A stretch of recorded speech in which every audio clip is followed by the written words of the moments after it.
Congratulations, gentlemen. Justin, you were lethal from the get-go, scoring in any way you can, but looking at the locals that were on the floor with you, what can you say about the defensive effort that was put in denying Ronnie Hollis Jefferson those game-winning baskets? Yeah, tonight it was definitely our defense. Got to give a lot of credit to Steven and Jamie. They did an incredible job. But also our team defense, I think, was really good. Trying to stay home on their shooters, not let them get too many open shots, especially in transition. So I think it was just all around a great team effort on defense for the team, but especially just got to give a lot of credit to Jamie and Steven. They played incredible defense on RFJ the whole night. Thank you, Justin. Now, Coach Tim, Barangay Ginebra was able to successfully impose offensive struggles upon PNP, and when they orchestrated a comeback with 3 minutes left on the clock, what did you tell them that helped them regroup and close out this game? I was just screaming out. I don't know what I was saying. I was as angry as everybody else. There was no magic in the words that I might have said or did say. These guys just, showed just true grit all the way through the game, and we knew that we're going to have a chance in this series. We're going to have to show that character and that true grit, and just really reach deep to make 2 stops down the stretch that were really incredible stops, and that's just the way we're going to have to play to have a chance in this series.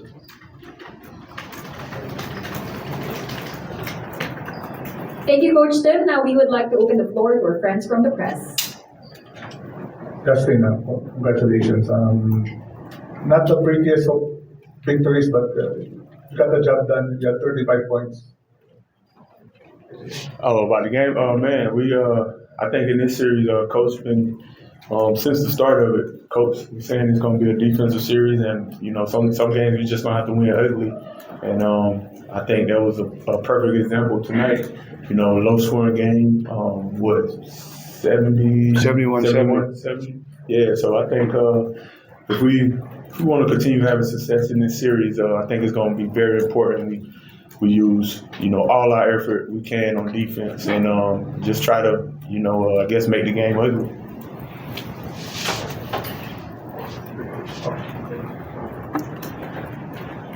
Justin, you took the responsibility of scoring almost half of Ginebra's points. Did this come at the expense of your fatigue? How tired are you right now, and how are you feeling despite having scored half of Ginebra's points? How are you feeling tying the series at 1-0? I mean, we definitely feel good about winning tonight and tying the series. But just it's still no satisfaction right now. I think we just got to stay hungry, especially with the past history. We know how good this team is, and they beat us before. So fatigue is just something I'm trying not to worry about. And if I'm tired, I just got to push through it. Just like everybody else on the team. So I think at this point, when you reach the finals, everybody get a little fatigue and, maybe have some aches and pains, but, you can't really think about those things. Just got to push through it. Justin, are you aware that you did an Air Jordan act there with that reverse layup?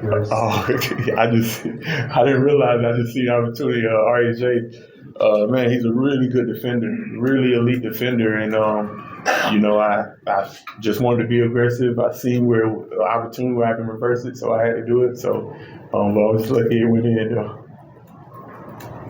Justin, you did your heroics despite shooting just 1 of 6 from 3-point range. What can you say that you were able to be a hero even though most of your heroics in the PBA were 3-point shots in the past? I just try to be all around. I've been lucky, in the past to be able to, get opportunities to shoot threes and make them. And, I just try to read the defense, and whatever the defense give me, I just try to take that. Okay, get out of here. Go. Thank you, guys. Get your clothes off. Get it dry. Get your shower. Sorry, guys. He's been battling asthma and sick this whole week, and so we're just trying to keep him healthy, and so he can do what he did tonight. We just had a feel tonight that Justin was feeling it. Justin was really moving. So we just kept feeding him and feeding him. It's like we fed the beast because he had that kind of presence about him tonight that he was going to do what it took. And so we ran almost all of our offense through him because he was feeling it. We can't do that every night, but tonight was one of those nights where we felt he was feeling it. It would have been a looser defense. It would have been another team. And Talking Tex probably would have had 50 or 60 tonight. He was like that kind of guy tonight. So, we went with him, and between him and the defense, it carried us to victory. Coach, just want to get your thoughts on that second quarter. Obviously, TNT had their struggles in that specific quarter, but did you expect that kind of slow shooting or at least slow pace before the end of the first half? Well, we knew that we came off a series that we were allowed pretty much to do anything we wanted offensively, and nothing was being really taken away.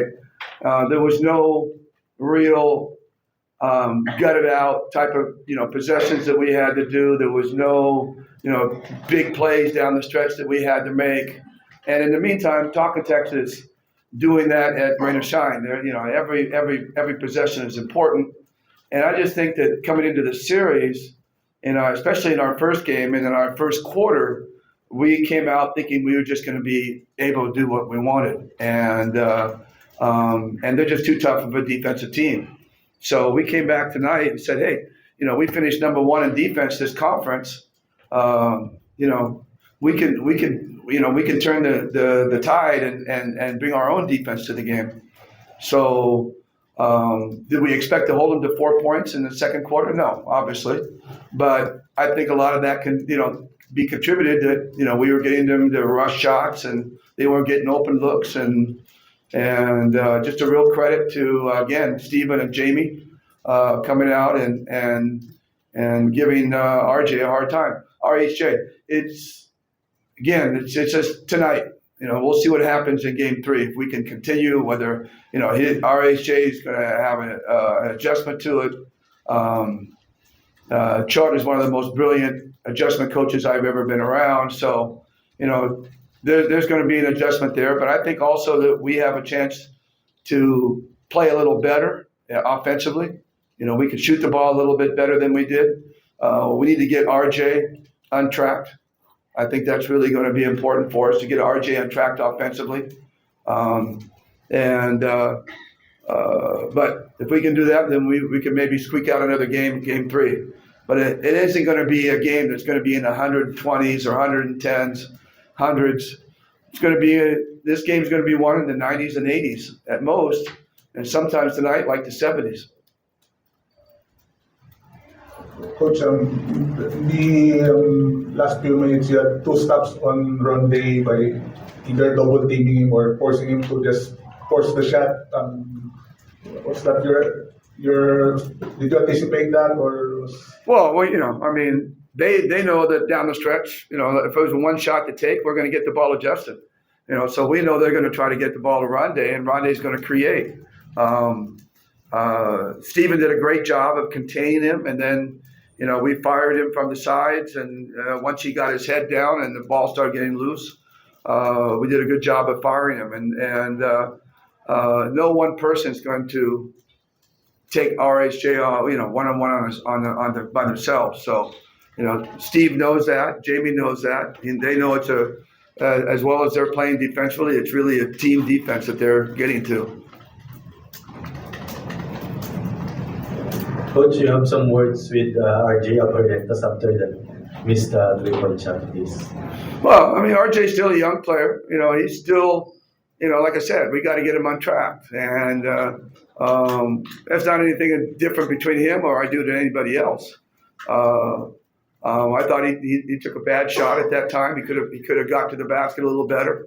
And he'll learn from that. And he'll get better from it. And, he's a vet in terms of knowing the game, but he's still a rookie in terms of knowing our game.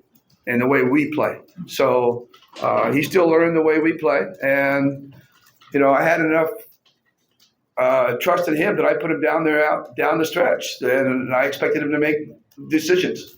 He failed on that one, and he'll learn from it. No big deal. Do it all the time. Ask the players. I'm an equal opportunity screamer. I scream at everybody, even Justin. Coach, how about your defense against our Pugoy? Did you make him work as well on defense? Because there were times where Troy was posting up against him. Yeah, Troy got a lot of good opportunities. He just couldn't knock them down. And, you know, if we can continue to get those kind of opportunities from Troy, he's going to knock down most of those. And that's one of the things I'm saying we can prove offensively. But, you know, Roger has those incredible nights that, you know, you just hope that when you play him, he's not going to have one of those incredible nights. And tonight was not one of those incredible nights. Usually, last game he was, 5 for 10 from the three? So, you know, we targeted him a little better this time around. We were a little bit more aware. And, again, these are things that you adjust to as the series goes on. They're going to find different ways to get him open next game. Coach, how intense will Game 3 be? Well, you know, it's going to be the tone setter, obviously. They're not going to be happy about this loss tonight, and we're not exactly. I mean, we're happy we won, but we're certainly not satisfied.